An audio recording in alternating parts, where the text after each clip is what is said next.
Welcome to Client Diaries, the podcast that takes you behind the scenes at Luna PR. Each episode, we dive into our latest projects, highlight some of our favorite clients, and share top moments from our journey in the world of PR and marketing. In this episode, we're talking about Humanity Protocol, a decentralized identity platform that we've had the pleasure of working with.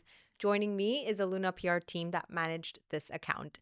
Welcome, guys. Let's start off with some introductions. Hi, I'm Colleen. I'm the account director on Humanity Protocol. Hi, I'm Jeffrey. I'm the account manager of Humanity Protocol. And I'm Laura, I'm the account executive.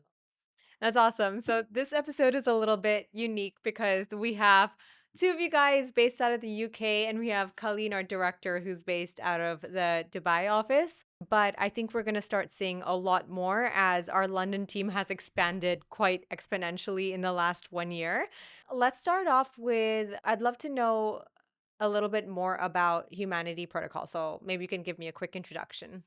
Yeah, so Humanity Protocol empowers the future of digital identity through the use of non invasive biometrics and their proof of humanity technology, which is kind of like the zero knowledge proofs. In a world now where, you know, AI is picking up, the future is a little scary.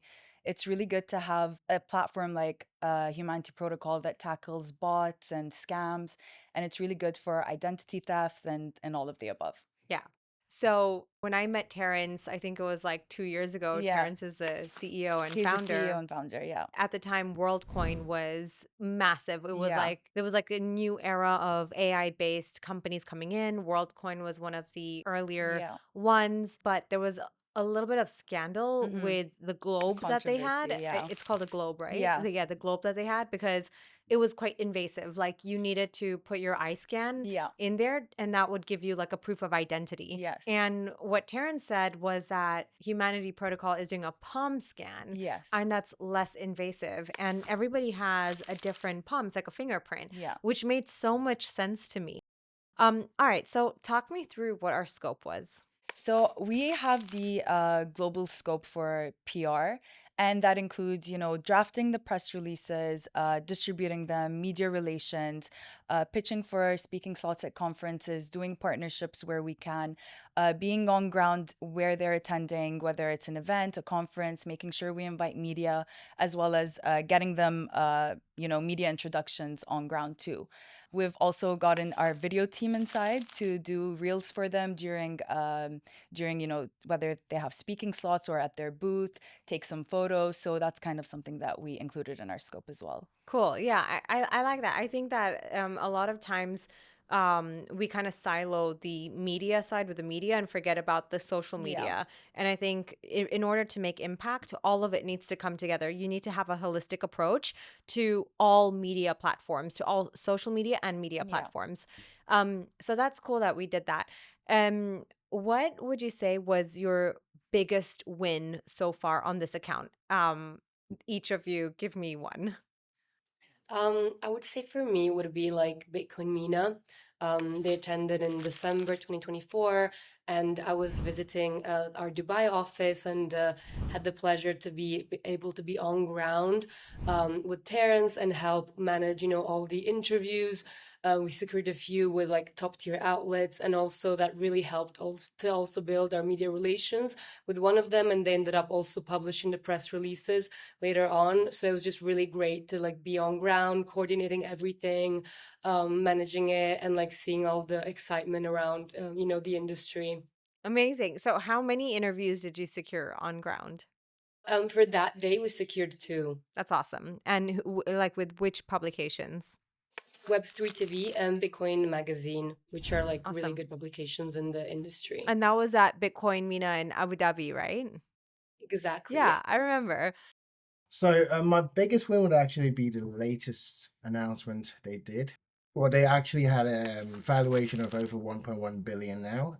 Very impressive. Oh yeah. So my biggest win in terms of media pickups would be actually really huge publications, including Reuters, Wall Street Journal, The Block, CoinDesk, Cointelegraph, all of the tier one publications you can think of. Yeah. That was That was sick. That was sick. You picked low hanging fruit, Jeffrey. That was it. That was the no, one that and it was everybody. Yeah. difficult. And I'm telling you why that announcement was difficult, because they wanted to announce it on a Monday, and we had to issue this announcement under embargo. That's amazing. That's amazing. I didn't know Yeah, you guys actually had to send that on embargo over the weekend. That is tough. For the audience, tell me what is under embargo. under embargo means you send out the announcements to certain key reporters before the official launch date. Under agreement that the announcements will not be published before that date. It's on hold. It's built on mutual trust. It's built on our long existing relationship with Yeah. trustworthy reporters. Yeah. No, if they release it before embargo, it is not good industry practice. Crisis. Yeah. It is It crisis. is crisis. My biggest win would be the whole year that we've worked with them.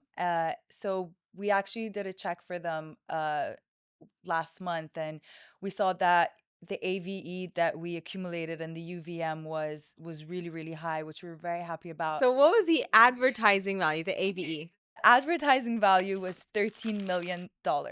Wow, that's a lot. And the UVM, which is unique views per month, was 1.4 billion in one That's year. insane. That's insane. That's insane. That's insane. Mike, I'm gonna drop this mic. I want to drop it. And also I'd also like to get into the share of voice. So Jeffrey is doing the share of voice every single month. Yeah, so in the beginning, WorldCoin was dominating the share of voice, but in the past 3 months, we changed the tide, and now we actually dominate. No, So it went from being, a single digit share of voice to 90 plus share of voice in the last 3 months. it surpassed WorldCoin. Yeah, in the 3 months that we Guys, checked it. STFU. All right, that's it. I'm done. This podcast is over. Alrighty. Thank you guys for joining me today and Thank keep up the you. amazing work. Mwah. Shout out London team. Thanks for having us. See you next week.